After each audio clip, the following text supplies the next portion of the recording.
Headline News, I'm Bob Lozier. Thank you for joining us.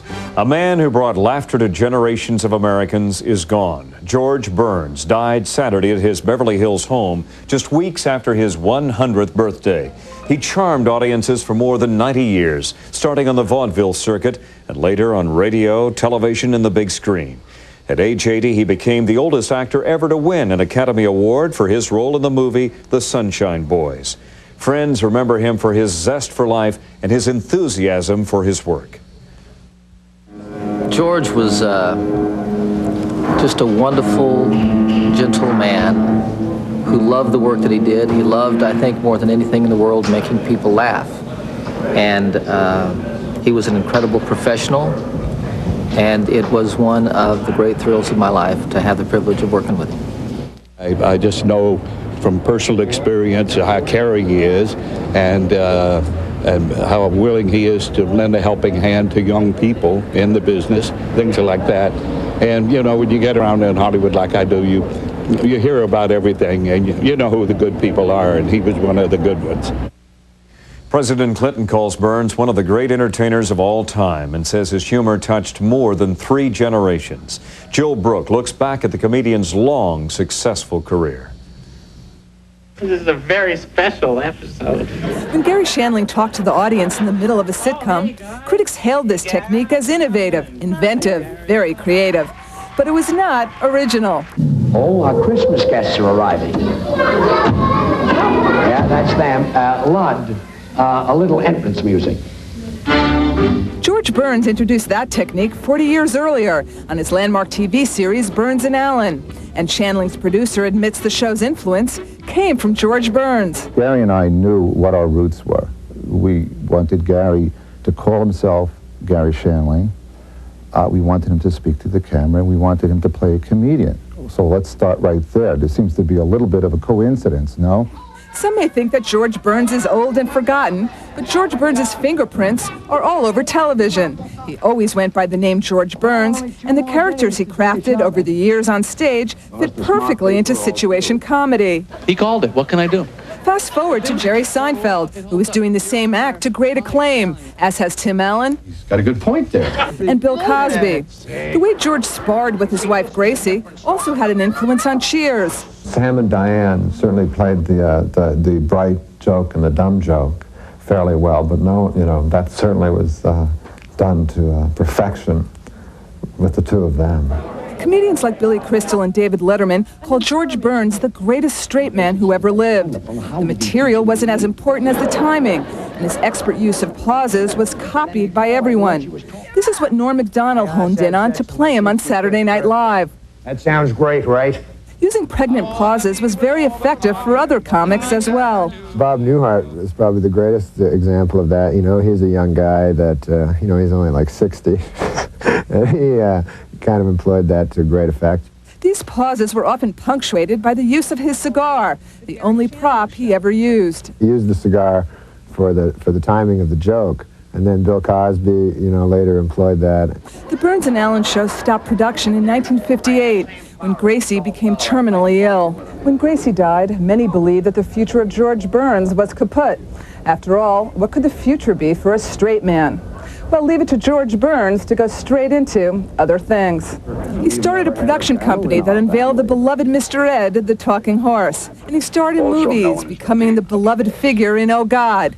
But in whatever role, he always remained the same class act and has proven that nice guys can finish first.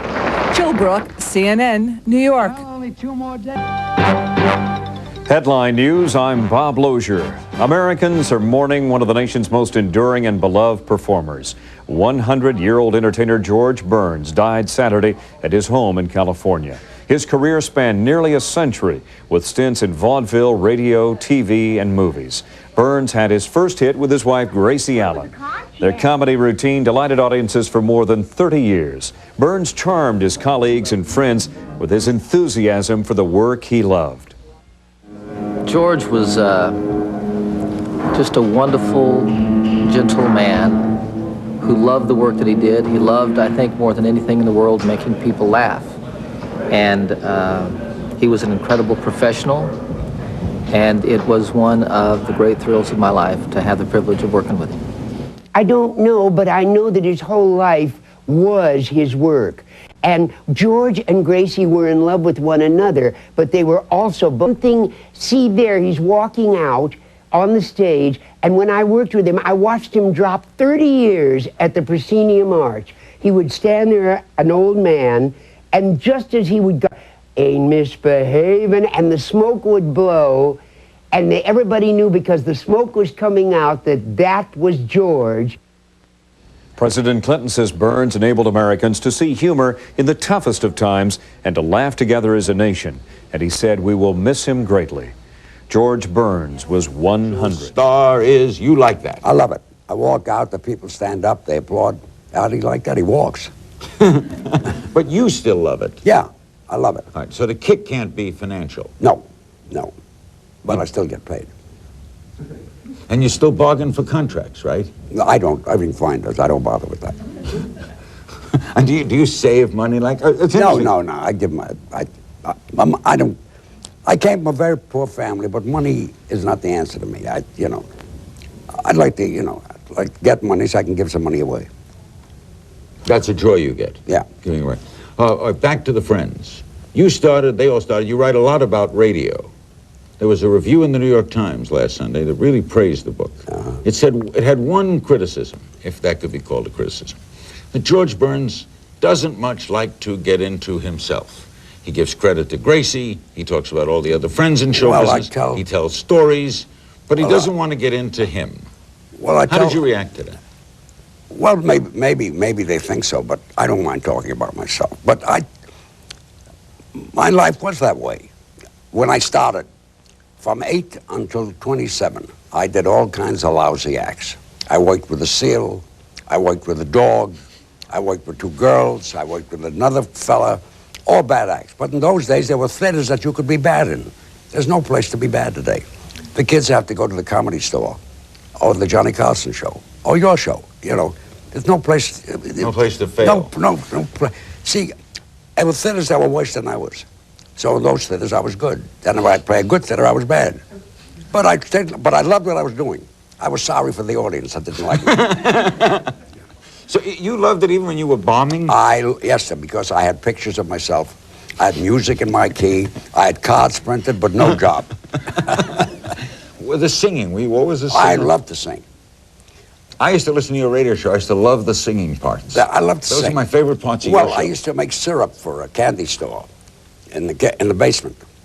Chocolate and vanilla and strawberry. You put it in the vat and you cook it and you put it in bottles.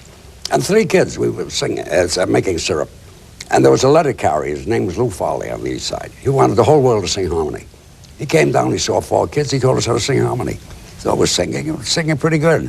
One day I look up, this was in the basement, look up, there's about 8 or 10 people standing up there. They threw a couple of pennies. We stopped making syrup, we went into show business. We sang in yards, on ferry boats, and street corners, passed around the hats. Sometimes they put something in our hats, sometimes they took our hats, Did you give the group a name? Yeah, the Pee Wee Quartet, we call that. So the Pee Wee And what Quartet. part of the 4-part harmony were you? I was the tenor. You were a tenor? A tenor. Somebody told me today that you can still sing, that your country and western album, I'm not an aficionado on this. That was a hit. Well, how that happened was they wrote a song called I Wish I Was 18 Again. And they wanted the oldest man around to sing it. And Moses happened to be booked. So I gave up skydiving and became a country singer. Always humble, always entertaining, and now for always with his beloved Gracie. We will miss you, George. And this Saturday night on Larry King Weekend, we'll present a special encore interview with George Burns. All the fun and all the stories, you won't want to miss it. Thanks for joining us. Good night.